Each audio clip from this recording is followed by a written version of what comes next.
নমস্কার বন্ধুরা, chef Shrabani daily blog চ্যানেলের পক্ষ থেকে সবাইকে স্বাগত জানিয়ে আজ আপনাদের সাথে শেয়ার করতে চলেছি কাঁচকলা ও সোয়াবিন রেসিপি।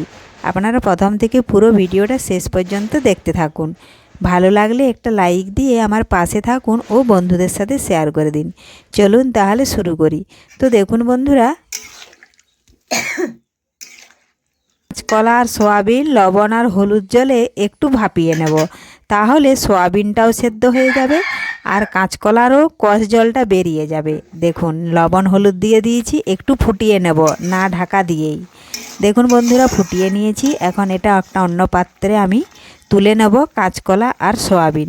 তুলে নিয়েও কিন্তু আবারও ঠান্ডা জল দিয়ে সোয়াবিন ভালোভাবে একটু ধুয়ে পরিষ্কার করে নেব, যাতে কাঁচকলার থেকে যে কষানো জলটা সোয়াবিনের মধ্যে ঢুকেছে সেটা কিন্তু বেরিয়ে যাবে, তা না হলে তরকারিটা কালো হয়ে যাবে।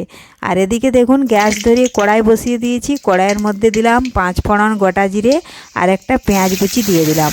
পেঁয়াজ কুচি এখন একটু নাড়াচাড়া করে লাল লাল করে ভেজে নেব। তার আগে যদি কোনো বন্ধু আমার চ্যানেলে নতুন হয়ে থাকেন, চ্যানেলটি সাবস্ক্রাইব করে বেল আইকন হলে সেট করে দিন সবার প্রথমে আমার রেসিপি পেতে। তো পেঁয়াজটা বেশ কিছুক্ষণ ধরে একটু লাল লাল করে ভেজে নেব। তো দেখুন বন্ধুরা, পেঁয়াজ লাল লাল করে আমি ভেজে নিয়েছি। এখন আমি দিয়ে দেব বেগুন ও আলু। এই দেখুন, একটু বেগুন আলু পেঁয়াজের সাথে নাড়াচাড়া করে অল্প একটু ভেজে নিচ্ছি। ভাজা হয়ে গেছে। এখন দিয়ে দিচ্ছি পরিমাণ মতো হলুদ গুঁড়ো। হলুদ গুঁড়ো দেওয়া হয়ে গেছে। হলুদ গুঁড়োটা মিশিয়ে নিলাম আলু বেগুনের সাথে এইভাবে নাড়াচাড়া করে। এখন দিলাম আমি আদা জিরে গোলমরিচ ও কাঁচা লঙ্কা বাটা।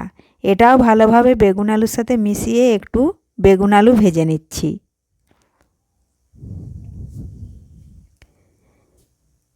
দেখুন বন্ধুরা, একটু সামান্য জল দিয়ে দিয়েছিলাম, দিয়ে একটু ভেজে নিয়ে এখন দিচ্ছি আমি একটু লঙ্কার গুঁড়ো। এখন আবারও নাড়াচাড়া করে ভালোভাবে লঙ্কা গুঁড়োটা মিশিয়ে নিলাম।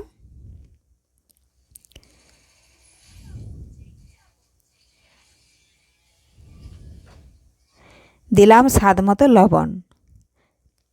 এইভাবে প্রত্যেকটা উপকরণ মেশাতে মেশাতে দেখুন আমার বেগুন আলু অনেকটাই কষানো হয়ে গেছে আর মশলাও কিন্তু ভাজা হয়ে গেছে। এখন দিয়ে দিলাম আগে থেকে কাঁচকলা ও সোয়াবিন ভাপিয়ে রেখেছিলাম, জল ঝরিয়ে দিয়ে দিলাম। এই দেখুন বন্ধুরা, একটু সামান্য জল দিয়েছি, আবারও ভালোভাবে একসাথে একটু রান্না করে নিচ্ছি। দেখুন রান্না করে নিয়েছি।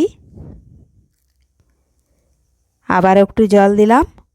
এখন আমি কিছুক্ষণের জন্য একটু ঢাকা দিয়ে দেব, তাহলে সবজি অনেকটাই সেদ্ধ হয়ে যাবে।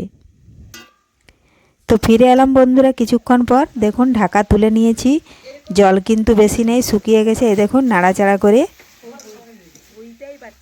এই দেখুন এইভাবে রান্না করে নিচ্ছি একটু।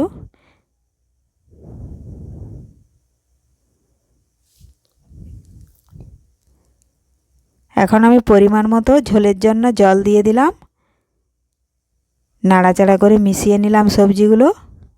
এইভাবে কাঁচকলা আর সোয়াবিন যদি বেগুন আলু দিয়ে ঝোল করা হয়, খেতে হবে দারুণ টেস্ট। রেসিপিটি ভালো লাগলে লাইক শেয়ার কমেন্ট করতে অবশ্যই ভুলবেন না বন্ধুরা।